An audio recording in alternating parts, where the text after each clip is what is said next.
미국이나 이스라엘 입장에서는 우라늄 저거 만들었을 때 때려버리자. 그전에도 얘기가 많이 있었습니다만은 많은 전문가들이 왜 지금 이란 핵을 굳이 이렇게 무리수를 둬가면서 제거해야 되느냐. 네. 이번에 진짜 이란이 무기급으로 핵 농축을 하는지 안 하는지 여부에 대해서 미국 내에서도 이번에 판단이 좀 엇갈렸습니다. 이스라엘은 계속 지금 이란이 90% 농축하고 있다고 주장을 해왔고 네. 미국 내에서는 DNI랑 CIA가 이 판단이 엇갈렸습니다. DNI 쪽에서는 그거는 아닌 것 같다라고 얘기하고 그랬잖아요. 있었고 네, CIA 쪽에서는 그 말이 맞는 것 같다라고 했는데 안에 하나 모르지만은 CIA 쪽을 믿고 한번 때려보자라고 지금 그쪽으로 기운 거에는 북한에 대한 트라우마가 있었다는 분석도 있습니다. 그러니까 우리 북한 같은 경우도 과거 이 영변 핵시설에서 네.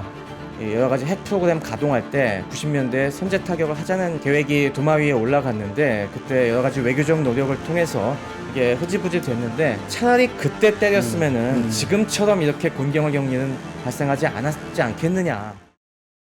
전문가들 분석이 하나도 안 맞습니다. 그러죠? 이스라엘이 굳이 이란의 핵시설을 공습할 이유가 있느냐? 그렇게까지 안 할 거라고 했고 그 전에 또 네타냐후와 트럼프 대통령이 중동 방문할 때 이스라엘 안 들렸잖아요. 네타냐후와 관계가 상당히 틀어졌다고 했었고, 그렇죠? 설령 이스라엘이 이란을 공습하더라도 미국의 전략 자산이 거기에 직접 투입될 일은 없을 것이다. 이런 게 주로 전문가들의 의견이었었는데 무엇보다도 여기서 굳이 이란의 핵시설을 타격한들 그게 무슨 효과가 있겠느냐라는 분석이 지배적이었는데 지금 보니까 이거 잘하면 이란의 핵기술을 사전에 막아버릴 수도 있겠는데 여기까지 이야기가 오는 것 같아요. 네. 한양대학교 기술경영전문대학원의 최승병 박사님 모셨습니다. 어서 오세요. 네, 안녕하십니까. 다시 와주셔서 고맙습니다. 최 박사님 다시 소개시켜드리자면 삼성경제연구소에서 미래기술 연구하신 분입니다. 그 중엔 무기도 들어있는 거 아니에요? 오늘 그 이야기 좀 많이 관련된 것도 트렌드를 계속 보고 있었습니다. 네, 많이 여쭤볼게요. 네, 여기 주로 이과생 엔지니어신 거죠, 그러니까? 네, 제가 원래 물리학을 전공했습니다. 네, 저 이과생 좋아합니다. 네. 그 자리에 맨날 문과생만 앉으시거든요.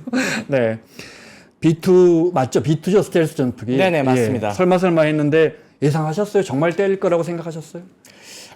제가 지난주에 여기 와서도 얘기를 했습니다만은 이번 주말 정도에 때릴 거라고는 예상을 했습니다. 네. 그런데 네. B2 폭격기가 직접 때릴 거라고는 예상을 못했습니다. 그거는 좀 너무 과한 예측이 아닌가 싶었고요. 네. 저는 사실 이스라엘이 추가적으로 벙커버스터 폭탄들을 지원받아갖고 그러니까 GBU-57 외에 좀 더 작은 걸 지원을 받아서 그 다음에 그걸 집중적으로 때리고 사실 또 많이 나오던 얘기가 이스라엘이 여기다 특수부대, 특작부대를 투입할 거라는 설이 사실 파다하게 돌았습니다. 네. 그래서 특작부대를 투입해서 확실하게 파괴할 것이다 라는 예측, 저는 그쪽을 좀 손에 들고 있었는데 B2 폭격기가 직접 날아올 줄은 저도 예상을 못했습니다.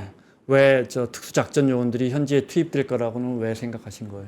아무래도 이스라엘이 쓸 수 있는 벙커버스터는 이 완벽하게 관통한다는 보장이 없거든요.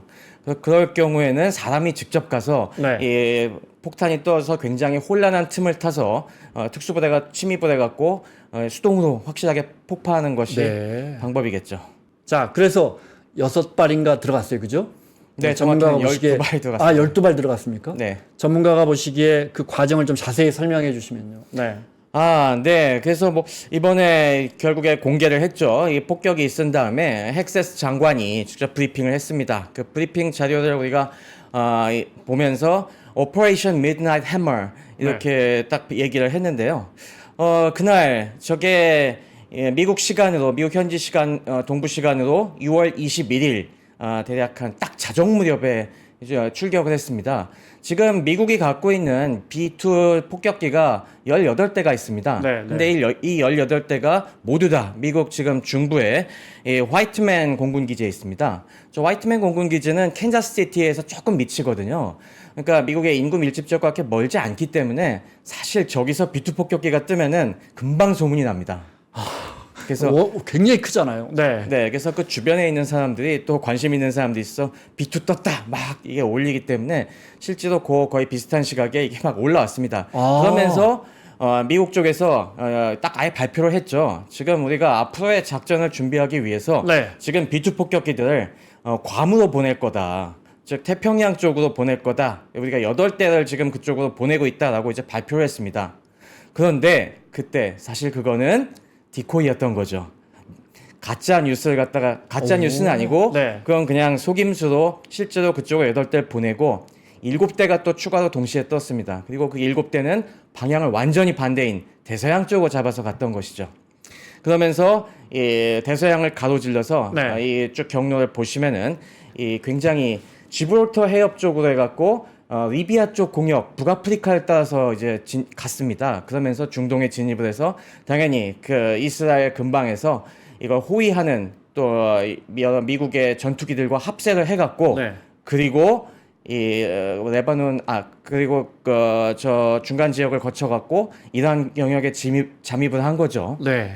그러면서 이게 세 개의 폭격 편대로 나뉘어갖고 우리가 굉장히 지금 초점을 맞추고 있는 세 개의 주요 핵시설, 그러니까 포르도 시설과 네. 나탄즈 시설, 그리고 이스파한의 또 연구단지 이 세 곳을 동시에 때렸습니다. 사실 B2 폭격기가 이번에 때린 곳은 그 중에 두 곳입니다. 이 포르도와 나탄즈 시설을 갖다가 네. 집중적으로 때렸고요. 이 이스파한에는 주로 이제 R&D 시설이랑 이 연료로 가공하는 공장들이 있습니다. 이곳은 또 B2가 때리지 않고 또 이 페르시안만 요 외곽에 나와 있던 네. 잠수함이 때렸습니다.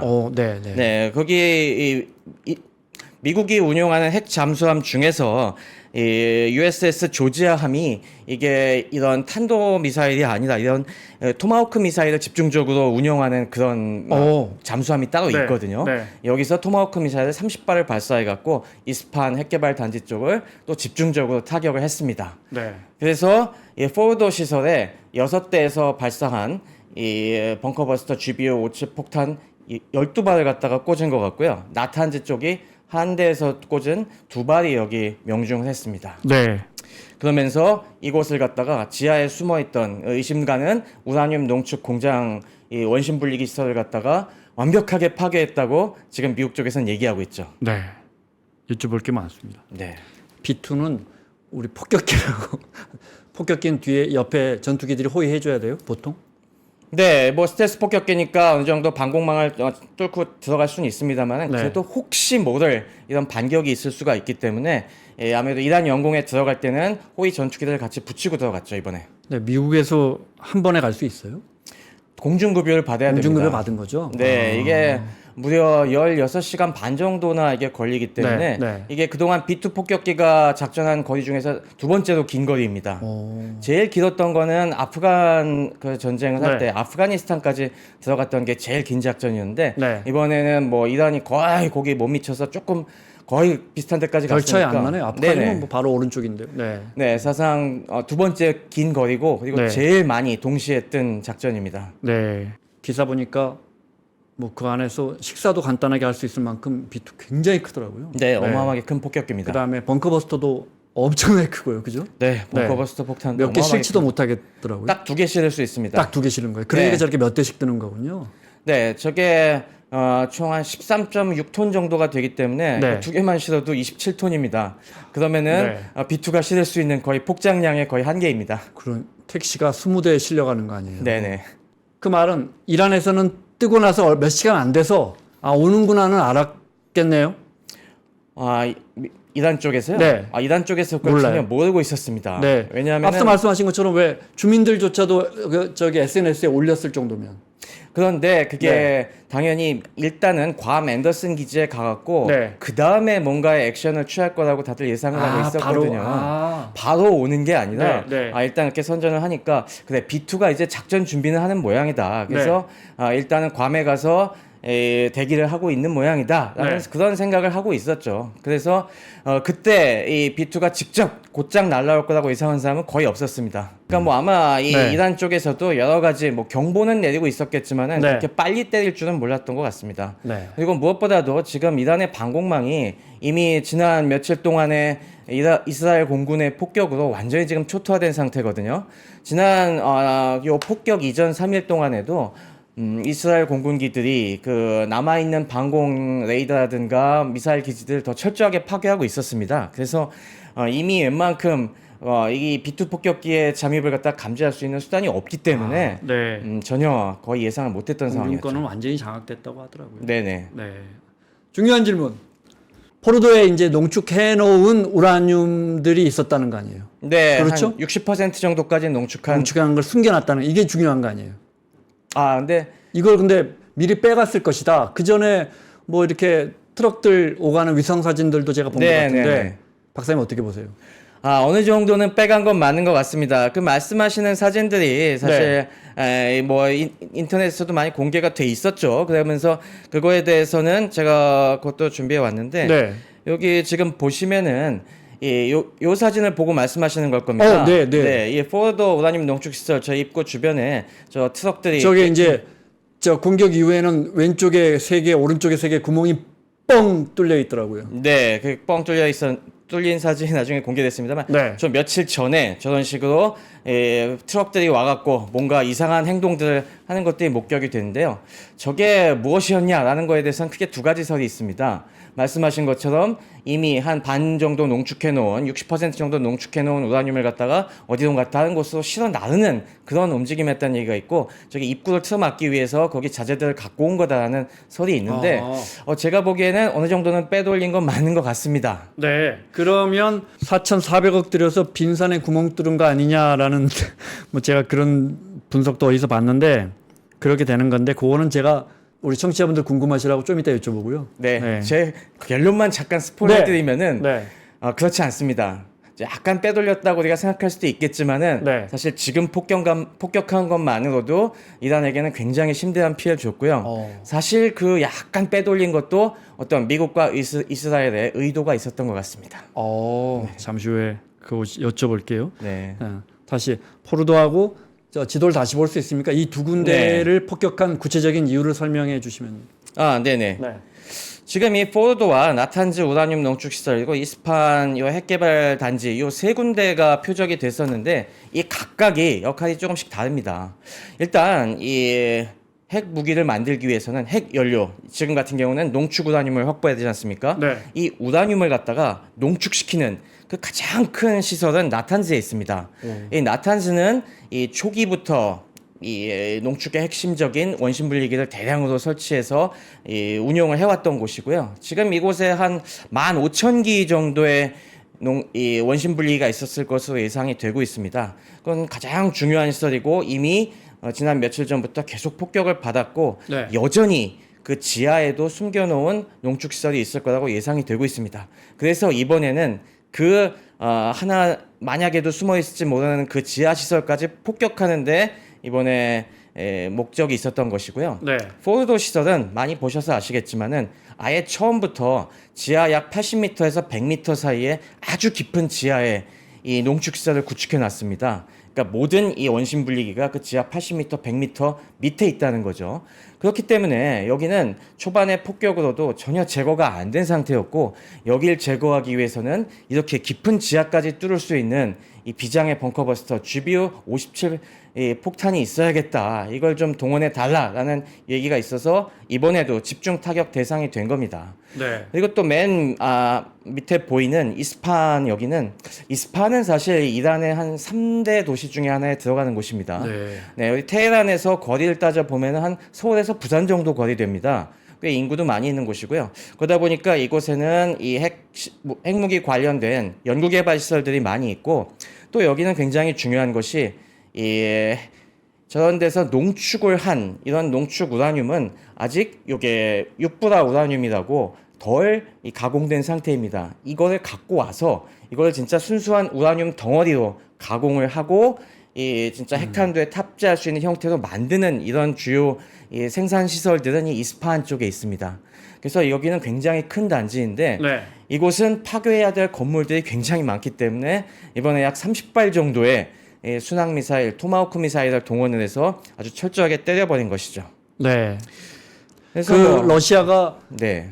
우리 기술자들이 있어 여기 공격하지 마라고 한 데가 저쪽 어디예요? 이스파한 이쪽이에요? 아니면 또 이번에 또 핵 다른 기술자들도 많이 죽었잖아요. 네네. 주로 준 그 이스파한 저쪽이에요? 기술자들이 죽은 곳은 뭐 테헤란 쪽에서 핀포인트로 제거한 곳들도 있고요. 네. 그리고 아무래도 저 연구개발시설은 이스파한 쪽에 많이 있었기 때문에 네. 거기서 죽은 사람도 많이 있었고요. 네. 지금 뭐 러시아와 관련돼서 얘기하고 말씀하신 쪽은 여기보다 한참 남쪽인 거기에는 경수도 시설들이 있는데요. 아, 네. 이 경수도는 사실 핵 개발과는 무관한 그런 시설입니다. 우리가 흔히 지금 원자력 발전소들이 다 경수도로 운영이 되지 네, 않습니까? 그래서 이것과는 상관이 없는 곳이고 이거 외에 최근에 공격한 것이 또 아라크 중수도라고 네. 또 이 핵 개발로 문제시 전용될 수 있는 그런 원자로가 하나가 있죠.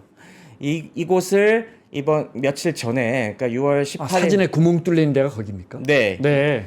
거기가 중수도 같은 경우는 유사시에 그걸 갖다가 이 핵물질을 생산하는 용도로 바꿀 수가 있거든요. 네, 네. 이거는 뭐 조금만 더 설명을 드리자면은 우리가 우라늄을 농축해서 핵물질을 얻는 방법도 있습니다만은 원자로에서 네. 타담한 연료를 갖다가 재처리를 해서 거기서 플루토늄을 뽑아내 갖고도 이 원자폭탄을 만들 수가 있습니다. 네. 이거는 원자로가 필요한 그런 상황이죠.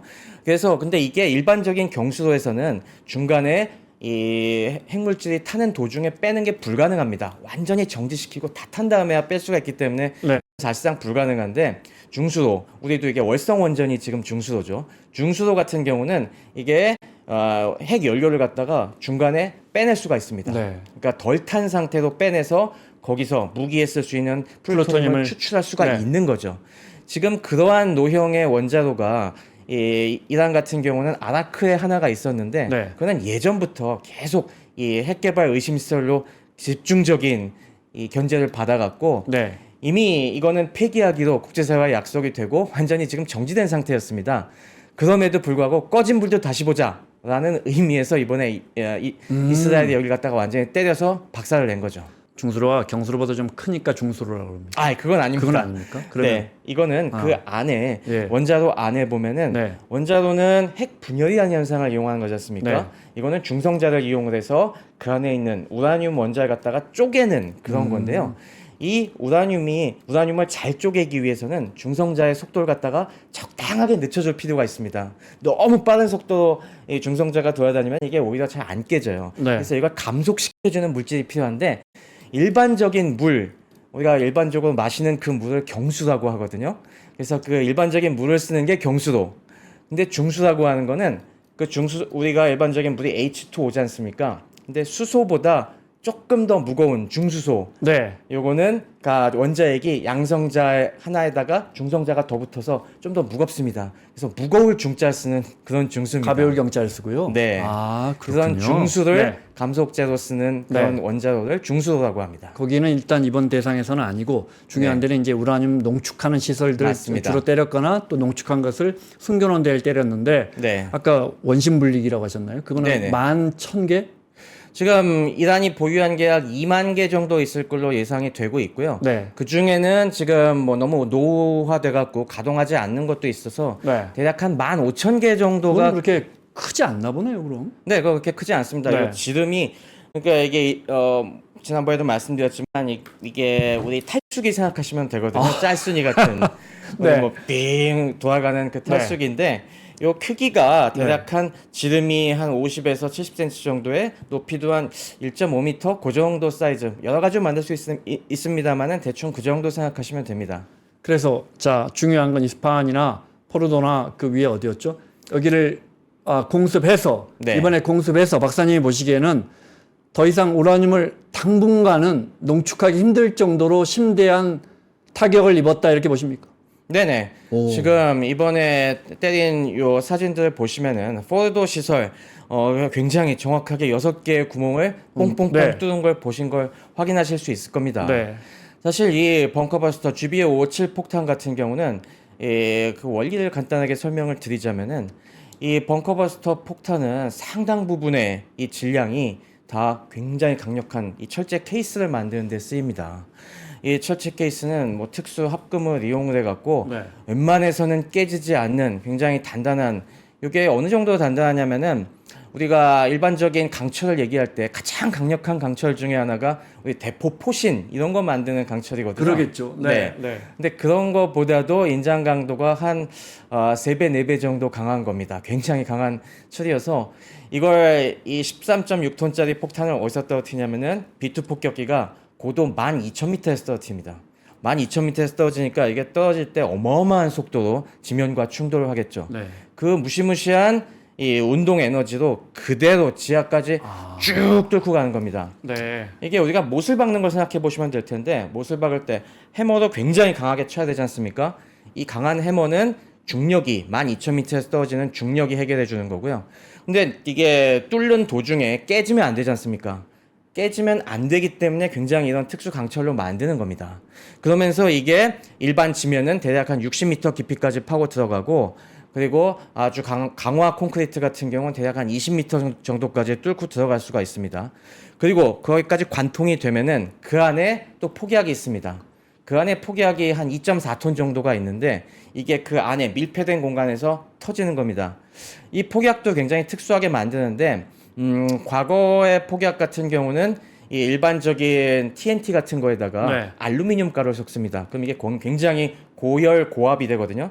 그럼 이 주변에 어마어마한 압력으로 지면을 갖다 꽝 때리면서 일종의 작은 지진을 일으키는 겁니다. 그래서 이 강력한 충격파가 지하에 있는 여러 시설들, 그 강력한 콘크리트 벽이나 이런 걸 와르르 무너뜨리고 그 안에 여러 사람과 시설들을 파괴하는 거죠. 이번에도 이 지하 80m 정도에 있기 때문에 하나의 목표당 대략 한 2발 정도씩을 지금 꽂았을 걸로 얘기가 되고 있습니다. 근데 굉장히 구멍이 깔끔하게 났지 않습니까? 저 구멍 하나하나에다가 2발씩을 꽂아 넣었다고 생각하면은 네, 이게 상당한 기술력이죠. 그러니까 그러니까요. 네. 한번 떨어뜨려서 구멍 뻥 뚫고 그 다음에 아직 좀 모자랄 수가 있으니까 그 안으로 하나 더 밀어 넣어갖고 확실하게 폭발시키는 이런 공격을 했기 때문에 아마 지금 뭐 80m, 90m 밑에 있더라도 이게 관통이 다 거기까지 됐는지 확인할 수 없습니다. 하지만 적어도 내부에 굉장히 큰 피해를 줬을 걸, 충격을 줬을 거라는 생각이 되고요. 이 원심 분리기가 사실 생각보다 굉장히 예민한 물건입니다. 이게 어마어마한 고속도, 1초에 1000번 이상씩 돌아가야 되는 물건이기 때문에 이게 조금이라도 균형이 안 맞으면은 그대로 이게 망가지거든요. 이게 굉장히 정교하게 세팅되는 물건이고 이게 하나 단위로 이게 쓰이는 게 아니라 수천 기가 이게 파이프로 연결이 돼서 하나의 시스템을 이루고 있어야 되기 때문에 여기에 이 정도 충격이 가해졌으면은 아마 내부 시설이 분명히 꽤 많이 망가졌을 거로 예상이 되고 있습니다. 지금 이 이란 입장에서 이런 민감한 원심 분리기 시설을 갖다가 지금 마음 놓고 생산할 수 없는 상황이거든요. 이번에 원래 기술을 갖고 있어야 하면 러시아 거예요. 원심 분리기 자체도 이란이 만들어요. 원심 분리기 기술은 원래 이게 파키스탄에서 유출된 겁니다. 파키스탄이 원래 핵 개발 원 기술은 네. 원래 파키스탄의 유명한 칸 박사라고 그분은 유럽에서 또 기술을 몰래 빼돌렸고요. 그러면서 파키스탄이 핵 개발을 하면서 그 당시 칸 네트워크라고 하는데 그 당시 파키스탄에서 여러 가지 돈이라든가 다른 기술들을 얻기 위해서 그 당시 핵 개발을 추진하던 리비아나 북한이나 이란 쪽에게 이 기술을 팝니다. 007 영화 보면 많이 나오잖아요. 진짜로 네네. 그렇게 했네. 네, 진짜로 그렇게 했습니다. 그래서 그 당시에 이 기술이 유출돼 갖고 그래서 이란이 그 파키스탄에서 받아온 기술을 토대로 해서 그 다음에 자체 제작을 하죠. 네. 그 이후에 이란이 한 20년에 걸쳐서 그 기술을 계속 개량을 해서 지금은 한 4세대 정도 발전된 그런 원심 분리기를 가동하고 있습니다. 이번에 포르도 시설이 주목을 받는 이유 중에 하나가 그렇게 4세대까지 발전한 이란의 원심 분리기 IR6라고 하는데 이게 지금 가장 많이 배치된 시설이기도 합니다. 이게 무슨 중요한 의미가 있냐면은 원래 파키스탄에서 들여온 IR1 요거에 비해서 지금 IR6는 이 농축 효율이 대략 한 7배에서 8배 정도 좋습니다. 그러니까 그만큼 적은 수로도 같은 농축 효율을 낼 수 있다는 거죠. 네. 그러니까 이 포르도 시설은 원심 분리기가 대략 한 3,000기 정도 있을 거라고 예상이 되지만은 실제로는 저쪽 다른 지금 나탄즈 시설에 있는 정도의 효율을 내는 그런 능력을 갖고 있다는 겁니다. 여기까지 만약에 이번에 확실하게 내부가 엉망이 됐으면은 지금 이걸 재건하기까지는 굉장한 시간이 걸릴 것이 분명합니다. 지금 이번에 이 폭격이 이러한 농축 시설만 저간 게 아니라 관련 원심 분리기를 자체 생산할 수 있는 제작 공장들, 여러 부품 공장들이 있을 거 아니겠습니까? 이런 데까지 좀 동시에 때리고 있거든요. 그렇기 때문에 지금 내부에 이 공급망이 굉장히 무너진 상태입니다. 이걸 다시 복구하고 다시 원심 분리기를 생산해서 배치하기까지는 꽤 오랜 시간이 걸릴 겁니다. 자기들이 기술력 갖고 있으면 몇 년 안에 다시 이런 시설 어딘가 몰래 만들어서 이걸 다시 만여 개 정도 만들어가지고 다시 우라늄 농축을 하는 건 기술적으로 어려운 건 아닐 것 같은데요. 그럴 가능성도 충분히 있죠. 하지만 그 시간이 뭐 우리가 일각에서 얘기하는 것처럼 뭐 1년 안에 다시 재건한다. 그 수준은 아닐 거라는 거죠. 그렇게는 안 될 거고. 네, 이번에 관련된 완성품만이 아니라 관련된 공급망까지 파괴됐기 때문에 네. 그리고 지금 이란이 자체적으로 조달할 수 없는 핵심 부품들도 있거든요. 네. 그런 거에 대한 제재가 또 굉장히 들어갈 것이고 이번에 이 지금 상황을 조금 더 심각하게 봐야 될 것이 어차피 이스라엘은 이번 전쟁을 시작할 때부터 이번 한 번 폭격으로 끝나지 않을 걸 예상하고 있을 겁니다. 만약에 이란이 그런 시도를 다시 한다, 어디 다른 곳에서 한다라는 징후가 발견이 되면은 그러면 또 차안에서 또 폭격을 할 겁니다, 아마. 그런 과정까지 생각을 하면은 네. 이번에 이 포르도와 나탄즈 시설이 확실하게 파괴가 됐으면은 대략 한 거의 10년 가까이 이란의 핵 개발이 후퇴할 거라는 예상이 좀 지배적입니다. 아까 질문 드리려다가 많은 거 할게요, 그럼. 네네. 우라늄 농축해 놓은 걸. 네. 자, 이제 화면의 입장에서는 진짜 이게 세게 맞았단 말이에요. 네. 이제 진짜로 립 서비스로 뭐 신에 뭘 받게 해주겠다, 뭐 처절한 응징해주겠다 이게 아니고 진짜 한번 때리겠다 생각한다면 네네. 예를 들어 미사일은 있으니까 미사일은 잘 만드는 나라 아니에요? 탄도 갖다 붙이면 되는데 뭐 어설픈 우라늄 농축해 놓은 거라도 갖다 붙일 수 있는 또는 시도라도 할 수 있게. 근데 아까 말씀하셨잖아요, 박사님이. 빼돌렸을 수 있다고. 네네. 그럼 그게 지금 어디 있는지가 중요한 거 아니에요? 맞습니다. 그게 지금 정확히 어디 있는지 몇 가지 설이 있습니다. 네. 지금 아까도 얘기했지만은 이런 걸 우라늄 농축 시설에서는 뭘 생산하냐면은 90%까지 농축된 육부라 우라늄 기체를 생산합니다. 그럼 그걸 식히면은 그게 다시 고체가 되거든요. 근데 그 고체를 가져다가 거기 있던 이 불소를 갖다가 빼고서 그걸 우라늄 덩어리로 가공하고 그걸 깎아서 주변에 기폭장치와 결합을 하는 이런 또 제작 과정이 필요한데 그럼 탄두가 되는 거예요. 그렇죠. 네. 근데 그 시설이 많은 시설이 이스파한 쪽에 있습니다. 아, 근데 그 이번에 이스파한에 관련된 이런 시설들이 굉장히 많이 그것도 다 부서졌을 때렸을 걸로 예상하기 거다. 때문에 이것도 그렇게 호락호락 아. 되지는 않을 거라는 예상을 지금 많이 하고 있고요. 네. 지금 중요한 것이 또 이란이 보유하고 있던 우라늄이 60% 정도까지 농축된 걸 갖고 있을 거라고 예상이 되고 있습니다. 아마 이번에 폭격이까지 하게 된 원인은 그걸 90% 사실 이 무기로 만들기 위해서는 90%까지 농축을 해야 그렇다면서요? 되거든요. 네. 물론 60%로도 할 수는 있습니다. 할 수는 있는데 그렇게 될 경우에 이 파괴력이 충분히 안 나옵니다. 그래서 그 마지막 60%에서 90% 올리는 작업을 해야 되는데 지금 알려진 시설로는 그 단계, 마지막 단계에 농축을 할 수 있는 시설이 없습니다. 그러면은 과연 이 상태에서 할 것인가? 라는 일단 부분이 있고요. 네. 그 다음에 혹시라도 숨겨놓은 데가 있어갖고 아니면은 기존에 90%까지 농축해 놓은 게 있어갖고 네. 어디서 이렇게 좀 있다고 하더라도 그 양이 문제가 됩니다. 지금 기존의 통설이 뭐냐면 60%까지 농축해 놓은 우라늄이 400kg이 있었다고 얘기가 되거든요. 네. 근데 이 400kg을 갖다가 만약에 90%로 농축을 했다고 하면은 대략 한 뭐 230에서 40kg 정도가 나옵니다. 그러면은 우리가 보통은 원자폭탄 핵탄두 하나 만들기 위해서 25kg 정도의 90% 우라늄이 필요하다고 얘기하거든요. 10개는 만들 수 있겠네. 한 9개, 10개 정도 네. 만들 만들 수가 있겠죠. 그런데 문제는 그 9개와 10개를 갖고 뭘 할 수가 있겠느냐는 겁니다. 9개와 10개의 핵탄두를 어찌어찌해서 만들었다.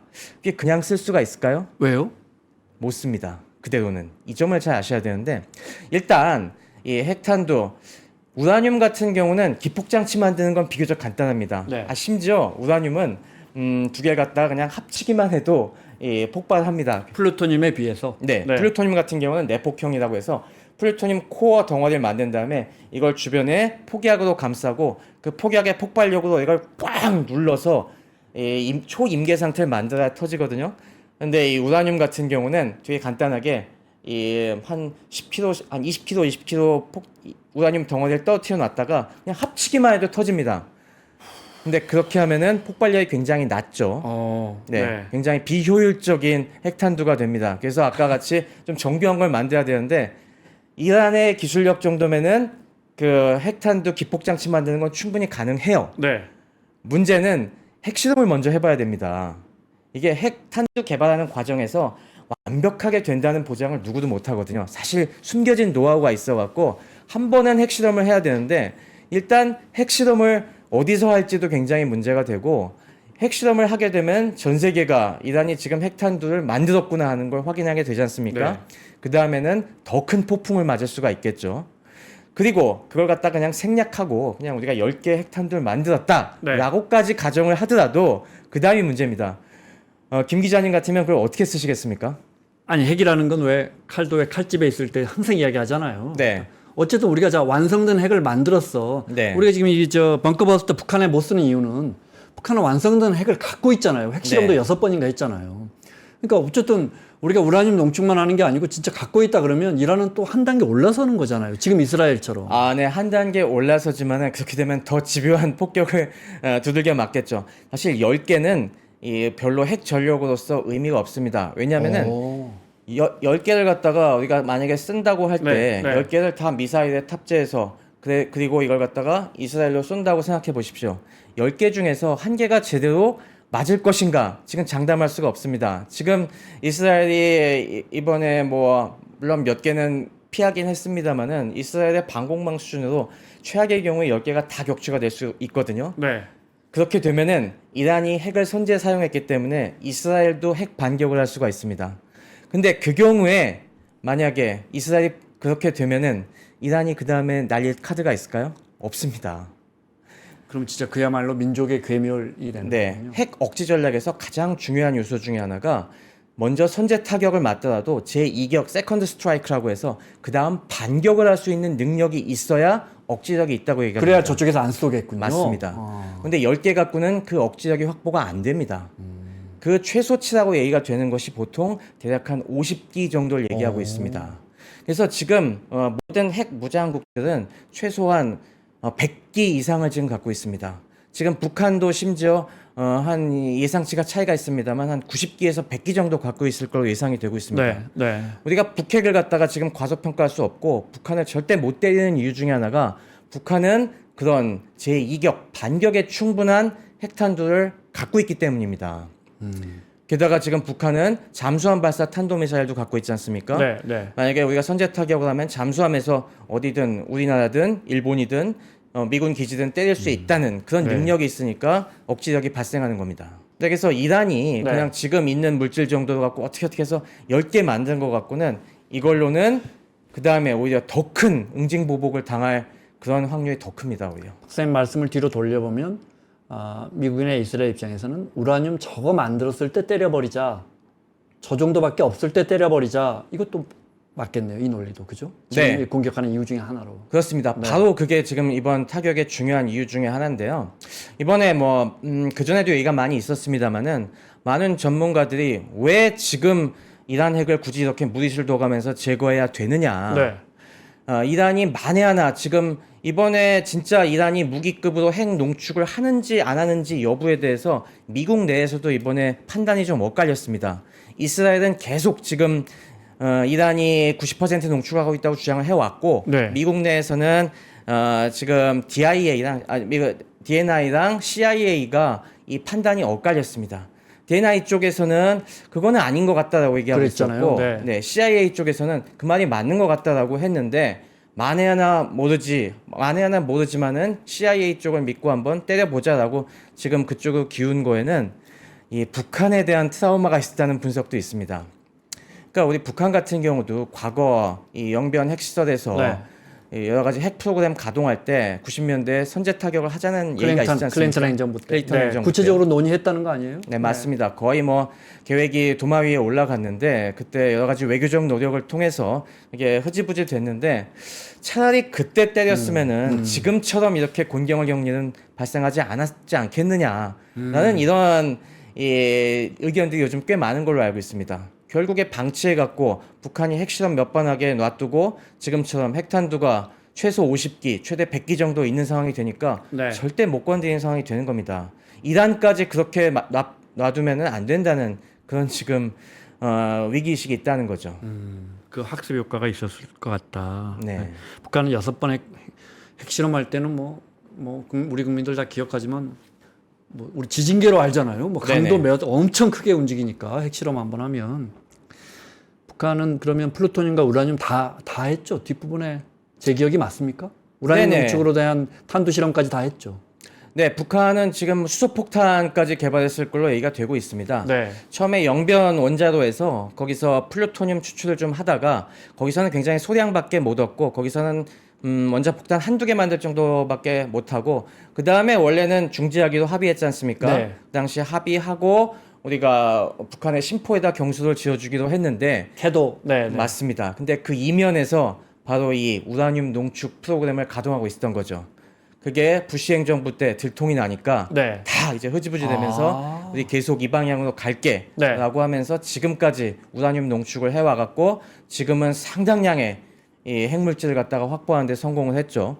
그리고 이 지금은 영변 원자로 쪽들도 웬만큼 지금 재가동을 하고 있어갖고 거기서 나오는 여러 가지 또 부가적인 핵물질들을 또 이용을 해서 지금은 지난번 6차 핵실험이 수소폭탄 핵실험이었다는 게 꽤 많은 전문가들이 동의하는 부분입니다. 네. 그래서 원자폭탄보다도 훨씬 강력한 핵폭탄을 만들 수 있는 능력을 확보하고 있죠. 네. 벙커버스터 좀 박사님 오셨으니까 더 여쭤볼게요. 옛날에 김정은 위원장이 석 달인가 완전히 사라진 적이 있었어요. 그러고 나서 이제 외신이나 우리 정보기관에서 이게 지금 말씀한 것처럼 그 정밀 타격한다는 말 들어가니까 어딘가 꽁꽁 숨었다가 얼마 전에 나왔다 뭐 이런 뉴스 제가 기억하거든요. 뭐 네네. 언제 때 이야기입니까? 벙커버스터 이야기하니까 굉장한 폭발력으로 뚫고 가는 게 아니고 빵 떨어졌을 때 뭐예요? 폭약이 터지지 않는 게 이게 기술이겠네요. 그것도 굉장히 중요한 기술입니다. 네. 당연히 뚫고 가는 동안에도 굉장한 충격을 받기 때문에 네. 이게 굉장히 안정한 둔감하다고 얘기하는데 웬만한 충격에도 터지지 않는 그런 또 기술이 중요합니다.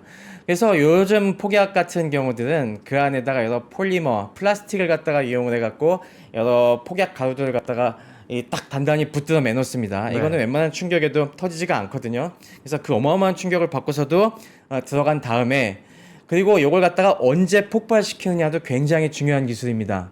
예전 같았으면은 이 흔히 쓰는 방법이 지연신관이라고 해서 한번 충격을 받은 다음에 시간을 잽니다. 그래서 몇십 초 지나면은 충분히 들어갔겠거니 라고 했을 때 터트리는데 네. 밖에서 터뜨려요? 아니면 자동으로 터져요? 자동으로 그 안에 터지게 네, 하는 그 조그만 컴퓨터가 들어가 네, 있습니다. 근데 요즘에 이게 많이 발전을 해갖고 이게 뚫고 들어가다가 이게 어떤 경우에는 생각보다 얕아서 저게 벙커를 갖다가 뚫은 다음에 더 뚫을 수도 있거든요. 네. 그래서 여기다가 얘가 제대로 뚫고 있는지 이걸 판단하는 여러 가지 센서들이 붙어 있습니다. 네. 그래서 만약에 뚫고 들어가다가 빈 공간을 갑자기 네. 훅 들어가는 게 느껴지면은 그때 터지게 합니다. 딱 그때가 벽이 뚫렸을 때니까 그런 것도 있고 만약에 이 지하 몇 층이 있는 건물이면은 얘가 뚫고 들어가는 층수를 계산합니다. 요 신관 자체에서 그래서 지금 지하 1층 뚫었고 이하 2층, 3층, 4층, 5층, 6층까지 뚫었으면 그때 뻥 터지게 하는 이런 기능도 있습니다. 그리고 이 모든 게 뭐 무효화되더라도 맨 마지막에는 일종의 시한폭탄처럼 이 시간이 세팅이 돼 있어 갖고 정지된 상태에서 폭발할 수 있게 이런 식으로 굉장히 다층적인 이런 메커니즘이 들어가 있죠. 네. 박사님 말씀 종합하면 결론적으로는 백악관은 그러니까 트럼프 대통령은 사실 이런 거 별로 안 좋아하잖아요. 개입하는 거 안 좋아하고 돈 쓰는 거 안 좋아하는데 보니까 지금 잘하면 완전히 무너뜨려 버릴 수 있겠는데라고 판단하고 직접 전략 자산을 투입했고 네. 실제 효과도 그에 상응하게 나온 것 같다. 제가 지금 잘 요약했습니까? 네, 지금 뭐 상당한 효과가 있을 것 같고요. 그런데 이게 끝은 아닌 것 같습니다. 아무래도 이번에 트럼프가 왜 그러면 이렇게 무리해서 들어갔느냐? 네. 네타냐후가 굉장히 밥상을 잘 차려갖고 여기다 이제 숟가락만 얹으면 됩니다라고 이제 트럼프를 설득한 것 같습니다. 그래서 트럼프가 또 주변 참모들과 딱 분석을 해본 결과 진짜 이란의 그 위협적이던 방공망이 싹 무력화가 되고 웬만큼 정리가 된 상황이니까 지금 우리의 B2 폭격기가 들어가서 마지막 벙커버스터만 장렬시켜 주면은 완전히 이란의 그 핵 능력이 무력화되겠다라는 판단이 들어서 지금 들어갔던 것 같고요. 네. 그래서 어느 정도 그 소기의 목적은 달성했다고 보이지만은 그렇게 진짜 끝났는지는 아직 조금 더 판단이 필요한 것 같습니다. 네. 추가 공습이 있을 수 있다 이 말씀이신 거예요. 네네. 지금 아까 얘기한 것처럼 불확실성이 남아있죠. 가장 중요한 측면이 지금 핵물질을 분명히 그동안 중간 단계까지 농축해놓은 핵물질을 어딘가 은닉을 해놨을 텐데 네. 그게 어디냐, 그게 확실히 파괴됐냐까지의 확증이 필요한 거죠. 그걸 갖다가 지금 보기 위해서 아까 왜 보여드린 사진 중에서 트럭들이 어느 정도 네, 빠져나가게 네, 네. 한 것도 어느 정도 의도가 개입된 것이 아닌가 하는 분석도 있습니다. 무슨 얘기냐면은 네. 지난주 중반에 우리가 지금 협상장에 나오지 않으면 폭격하겠다 이 공언을 한 다음에 일부러 시간을 줬다는 겁니다. 사실 원래 기습 효과를 극대화하기 위해서는 그 얘기를 한 다음에 곧장 때려야 되는 거 아니겠습니까? 하지만 약간의 그 시간 여유를 둔 거는 그새 무슨 일을 벌이나 본 겁니다. 그래서 만약에 여기서 핵물질을 일부 빼돌렸다고 하면은 그 핵물질이 지금 어디로 가고 있는지 분명히 추적하고 있지 않겠습니까? 당연히요. 네. 그래서 만약에 그게 어디론가 가고 있으면은 거기 혹시 알려지지 않은 제3, 제4의 시설이 있다는 걸 오히려 잡아내는 미끼가 될 수도 있는 거죠. 그래서 아마 지금 그걸 갖다가 면밀하게 분석하고 있을 겁니다. 네, 네. 만약에 빼돌렸으면은 이게 어디로 갔는지, 여기가 그러면은 진짜 얘들이 숨겨놓는 새로운 은닉 장소인지, 그게 만약에 파악이 돼서 확신이 있으면은 분명히 또 때릴 겁니다. 위에서 보고 있다는 걸 이란도 뻔히 알 거고 네. 혹시 저거 밤에 옮기면 좀 몰래 갈 수 있습니까? 그렇지 않습니다. 그 핵물질 이동이라는 게 이렇게 쉽게 그걸 숨길 수 있는 그런 건 아니죠. 설령 미리 빼돌렸다 해도 큰 의미는 없겠군요. 다음 공습이 만약에 있다면 빼돌렸다는 게 입증되는 거네요. 네, 지금 피해 분석을 하고 있겠지만은 네. 만약에 이 시설이 이번에 포도 시설이 미흡하게 파괴가 된 부분이 있다라고 하면은 한 번 더 때릴 수도 있겠고요. 아마 지금 이스파한 지하에 그걸 은닉해 놨다는 얘기가 파다하게 돌고 있거든요. 네. 그래서 그 이스파한 쪽에 아마 확실하게 한 번 더 때릴 수도 있을 것 같습니다. 그리고 만약에 확실하게 때린다면은 그때는 벙커버스터만 공격하는 게 아니라 진짜 특수작전 부대들이 들어갈 수도 있다는 그런 관측도 있습니다. 그럴 것 같은데요. 네, 아무래도 네. 사람이 직접 들어가서 확실하게 끝장을 내는 게 믿을 만한 지상전까지는 것이기 때문에 어렵겠지만은 네, 지상전은 불가능하고요. 네.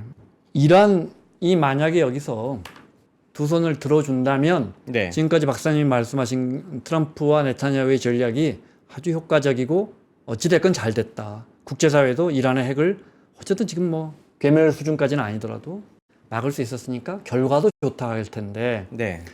이란이 여기 지금 멈추지 않는다면 그 이야기 전혀 달라지는 거예요. 그건 어떻게 보십니까? 네, 지금 이란이 그러면 계속해서 반격을 한다면 어떤 가능성이 있을 것인가라는 부분도 많이 얘기 나오고 있죠. 지금 이란 의회 같은 경우에는 호르무즈 해협을 갖다가 봉쇄하겠다 그런 결의안도 내놓은 상태이고 여러 가지 얘기들이 있습니다만은 일단 호르무즈 해협 봉쇄는 쉽지 않을 것 같습니다. 그래요? 네. 네.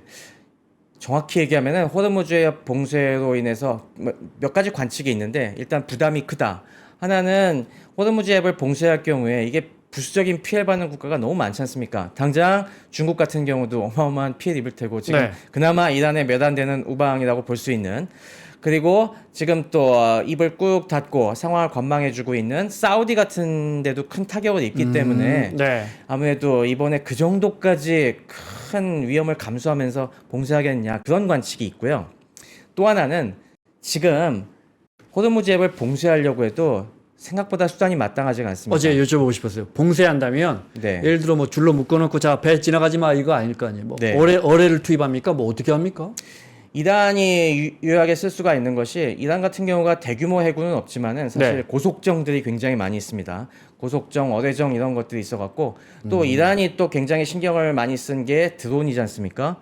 또 호르무즈 해협은 굉장히 근거리 거의 뭐 영해이기 때문에 여기에 그동안 개발해왔던 군집 드론과 네. 이런 고속정 편대를 같이 띄워서 집단 공격을 하면은 그래도 효과적으로 봉쇄할 수 있지 않을까라는 그런 관측들이 있는데 제가 듣기로는 이거에 대해서도 지금 미국 오함대 쪽에서 대응 수단을 갖다 굉장히 많이 마련해 놓고 있다고 합니다. 네. 지금 또 이스라엘이 지금 그런 고속정들이 숨어 있는 이란 해군 기지들에 대해서 지금 굉장히 타겟팅을 해놓은 상태거든요. 그래서 만약에 그런 행동에 나설 경우 역시 원점 타격 작전에 돌입할 겁니다. 그래서 생각보다 이 고속정 세력들이 빨리 무력화될 것이라고 하고요. 네. 이런 군집 드론에 대항하는 이런 무기들이 지금 오함대에 배치되어 있다는 그런 소식들이 들려오고 있습니다. 그래서 설령 무력 이 도발에 나선다고 하더라도 굉장히 빨리 무력화될 거라는 예상이 많습니다. 그리고 이제 뭐 또 하나 가능성들이 이 숨겨놓은 여러 탄도미사일 그리고 또 따로 생산하고 있는 그런 것들이 또 한번 네. 공격을 할 것이다. 그래서 지속적으로 이스라엘의 민간인들을 때려갖고 이라크의 반전 여론을 갖다가 높일 것이다. 이런 또 주장들이 있는데 최근 며칠 사이에 이스라엘의 공습 목표들이 좀 바뀌었습니다. 지금 이스라엘이 때리고 있는 것이 바로 이런 탄도미사일 생산하는 네. 그런 생산 시설들을 지금 집중적으로 네. 때리고 있습니다. 그래야 할 거 아니에요. 네. 그래야 이제 동의나면 그나마 이스라엘에 대한 텔아비브나 이런 데에 대한 공습이 그나마 멈출 거 아니에요. 맞습니다. 지금도 계속 하고 있더라고요. 맞습니다. 네. 더 이상의 생산을 못하게 지금 최근 며칠 동안에는 그 안에 들어가는 고체 연료라든가 중요 부품 생산 공장들을 아주 작은 데들까지 지금 정밀 타격하고 있거든요. 지금 이 단계에 들어왔다고 하는 것은 역시 이 탄도미사일 공급망도 얼마 안 있으면은 꽤 많은 부분 붕괴되지 않을까. 네. 그렇게 되면은 지금 미국이 계속 이스라엘 쪽에 미사일 지원을 해주고 있는 상황에서 먼저 미사일이 동요하는 것은 이란 쪽이 아닐까 생각을 하고 있습니다. 네. 아무래도 그러겠죠. 뭐 네. 그 방어 시스템도 뭐 동날 것이다는 분석이 있지만 이란이 먼저 힘들겠죠. 네. 트럼프 대통령이 레짐 체인지까지는 안 한다고 했다가 네. 또 말 바꿨어요. 이게 사실 뭐 어제 말이 오늘 바뀌는 사람이라 그렇긴 하지만 이 부분은 어떻게 봐야 할까요? 레짐 체인지는 역시 힘들지 않을까 싶습니다. 뭐 직접 지상군을 파견해서 레짐 네. 체인지를 할 수도 없는 노릇이고, 뭐 아무리 이란이 방공망이다 무력화됐다고 하더라도 거기 지상군이 들어가기에는 이란의 지상군들이 또 굉장히 나름 또 혁명 수비대가 굉장히 또 신앙심으로 뭉친 강한 집단이기 때문에 정면 지상전은 역시 쉽지 않을 것이고요. 그런 상황에서 지금 또 이란 국민들이 단번에 무슨 봉기를 해갖고 새로운 지도자를 옹립하기에는 다른 정치 세력의 기반이 너무 작기 때문에 네. 그런 쪽에 무리수를 둘 것 같지는 않고요.